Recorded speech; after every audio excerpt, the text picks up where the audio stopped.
So we're going to move right into our Zoom. I believe she's in the waiting area. Kier Bradford Grey, who is running for Attorney General. Can you hear me? Yeah. All right. So I just want to say hello. And you see, we are on the road again, traveling from Center County to Harrisburg because we really want to connect with everybody and let them know what this is about. And so I just thank you for giving me the opportunity to come onto this Zoom and introduce myself, but also introduce the vision that I have for this office and why I'm even stepping into this. First of all, I know the role of the Attorney General and its opportunities and responsibilities to really tackle issues that people are dealing with head on. I'm glad I had the privilege of listening to some of the questions that you had by State Senator Costa, because this is exactly why I'm running for a role that is not only uses its legal resources to solve problems, but it's immense opportunity to build bridges and collaborate with people so that it can make sure that whatever we have access to, you have access to deal with the issues within your own communities and in your household. Right now, the role of the Attorney General is stepping into areas where people have been hurting for very long times and no one to turn to. And I'm here to tell you that I see so many of the problems because I've been closely connected with them. I know that we can do so much more in offering people financial protections and financial opportunities. Right now, people are being price gouged out of their own lives. Life is too expensive, and attorneys generals can do more to make sure that people are getting a fair shake with just their life. For instance, we are now paying 3 times more for insurances than we should. And there are a lot of people getting away with price gouging that. As the lawyer for the state and for the people, I will make sure that our business practices are fair and market value, and we are not taxing people for being poor or taxing people for having a certain demographic that we know that happens. It's expensive to live life when you're poor. And many people exploit that, and we need an attorney general that's going to hold them accountable because they can see it and they can deal with it. But also someone that's going to make sure that the community is protected, respected, and connected to the office. But another area in terms of wealth opportunities, the attorney generals are stepping into. And there's a wonderful young man right in the Pittsburgh office that does financial protections. He came into Philadelphia and sued banks for modern day redlining when they wouldn't give people access to wealth so that they can improve their homes, so that when their areas were being gentrified or green areas were coming into their homes, they can improve their homes or improve the value and the equity into their homes so they can continue to have generational wealth and make sure they use that for the betterment of their families. This is happening to us. People are being priced out of housing, and it is something that has gone unchecked, and unaccountable. There are a lot of people buying up houses across the neighborhood. They're buying them up priced out, and no one is holding them accountable because they are going beyond market value for rent. And sometimes every year they go up with no regulation.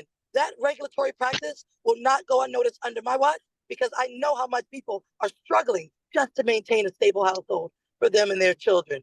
But there are so many other areas that this world can go into that is already set up to deal with. Healthcare access and equity is something that's near and dear to my heart. As a woman and someone who has been told that I may have to ask for permission on what to do with my own body, because at the time that I'm making those decisions, I had poor health care leading up to it. Doctors didn't listen to my pains. They didn't give me the right information or services that I needed to ensure a healthy pregnancy. This is what we're dealing with. And you need someone that's going to understand the levers to pull, but also how to use the resources and tools of that office. When I say resources and tools, I mean the legal mechanisms, but also the understanding and awareness of what healthcare providers are supposed to be allowing people to be accessing. You cannot deny someone services based on a pre-existing condition. And this happens every day in our healthcare system because there are many people that come with mental health issues that are denied treatment, that come with addiction issues that are denied treatment, or that come with physical disabilities that are denied treatment. That will not happen. And lastly, I will say this. We are dealing and struggling with a violence epidemic that no one seems to understand how to infiltrate. And when I say epidemic, I mean it has become uncontrollable because access to weapons are beyond repair. We have allowed the people who have the ability to buy and sell guns to shuffle those guns into our communities, exploit these young children recklessly, and we're not holding them to account the same way we are the kids on the street corner making stupid decisions. It is time to do a better quality check on who has a license to sell and deal, to understand exactly what their practice has been, to understand exactly who they're selling to, and are they following the common sense gun laws we have on our books. And if they are not, they are going to be held accountable. There'll be no refuge for anyone who puts a gun in the hand of a child. And that is what's happening time and time again. We also need to urge business owners, product manufacturers, to do more when their product has become a nuisance to our communities. They can do more to implement technology into their product, which is high power machinery, and that unfortunately we have a right to bear arms. That is there. And unfortunately, those rights to bear arms includes these high powered machines. But that's not the end of our story. We may not be able to overturn the Second Amendment or get more people in to have a guts and heart to do what's necessary. But we can make sure we push on these manufacturers and file lawsuits when your products are an attractive nuisance. And when your products become a nuisance to our departments, harms and carnage that is caused by your product. So I will be the attorney that understanding and awareness that there is people. And if they don't do it, we will have to sue them civilly for knowledge of what they can do to help us and not taking advantage of that. It costs $6 per gun to implement micro stamping technology. That is where the bullet that comes from a gun is stamped with a serial number. The police know exactly what gun that came from. That way they can solve crimes more effectively, expeditiously, and we don't have to worry about is the perpetrator still running around here ready to do the next kill because we haven't caught them. It is time for us to be smart on our initiative, not only to deal with reducing crime, but to improve the qualities of life of everyday working class people. And you need a leader that has been tried and tested and that has stood up for the public time and time again, that will make sure that I use all of my legal acumen, prowess, and my personal understanding of life and how people fit into it to do everything I can to bring resources to your purview. I want to thank you so much for giving me the opportunity to speak, and I take any questions and welcome any questions you have. You'll have to excuse my voice. I'm slightly getting it back, but we've been running around this state showing people who we are and why we really care about really using the role and the law to make sure we solve problems for now, but of course, in impacting them for years to come. Thank you again.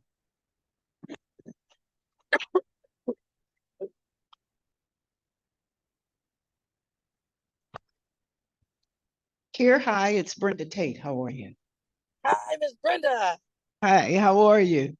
I'm Listen, good. I love the idea that you are and will be addressing those uh, crimes on the book. I think before we start trying to address new crimes and trying to resolve them, we need to look at what's on the book and try to enforce those. So that's one area that I'm glad that you're looking at. The other one is I need you to talk more, a little bit about the insurance. Right now, Yes. I'm paying a car insurance that's almost more than how much I paid for my car. So, what and how will you address that with these insurance companies? Every week, it appears that they're going up. That's a great question, and I thank you for that. Hold on a So, sec. okay.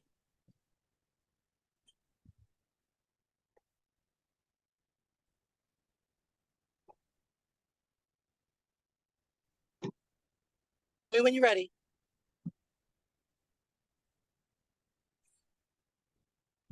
We're ready. You ready? Okay. So, Brenda, your question is so spot on. Right now, Bob Casey created the anti-price gouging bill because we realize there are companies getting away with passing all of their costs to the consumer, all while their profit margins are going up exponentially. And attorneys generals right now are paying more attention to insurance companies who are raising rates beyond compare. And how they're doing that is because there's a thing called antitrust. And under the antitrust division, you cannot drive up the market of rates because you set your own value. The only way you can drive up the markets and rates is if there are external factors that are creating this ability to say, hey, our costs are much higher, and therefore we have to be able to stay in business. And so here's the market value that we have to use now. But right now, given that the attorneys generals are doing more to subpoena shareholder records and of course board records to see what the profit margins are, they're noticing that in what we call an inflation moment, these insurance companies' profits are 3 times more than they were before our inflation epidemic. So how is it that people are paying more and your profit margins are going up higher than ever before? That is an antitrust issue. That is an issue that the Attorney General's office can look into, investigate, and if people are charging people absorbent amounts that are not reflective of the market, we will step in, file an injunction rates at a reasonable level that they should be, because you cannot charge people for things they need unexpectedly and without any real rationale in terms of the market that you're dealing. And this is a new area that attorney generals are stepping into. It's not something they couldn't before, but it's something that's being brought to their attention more and more because insurance companies have gotten away with this for far too long. We are now out of the pandemic, we're out of the epidemic, and now it's time to make sure that people are being treated fairly.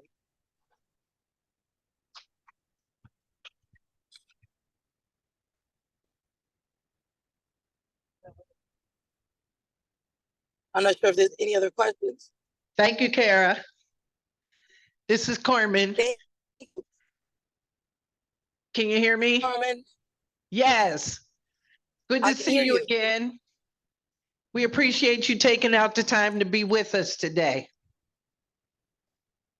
Oh, it's my pleasure, and I'm sorry I had to do it from the car, but we are rolling back and forth. But I really appreciate you giving me this option. I really do, because more people need to know there are good people that really want to do this job. We care about people. I am one of those people that I wish that someone cared about my life enough to step in when they have the ability and use the law accordingly to protect me. I will do that for families because I want that to be done for me. Thank you. Thank you. Thank you. Thank you. Yes. Anybody else? No other questions? Thank you, Kara. Safe travels. And we'll see you at the victory party.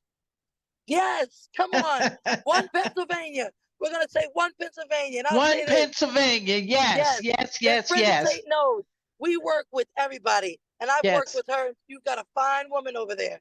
So thank you very much for giving me the opportunity. Okay, thank you. Thank you. Bye-bye. Be careful. Safe travels. Okay. I'm going to invite Third Ward Chairman Fred Wilburn up front, which he never wants to be called.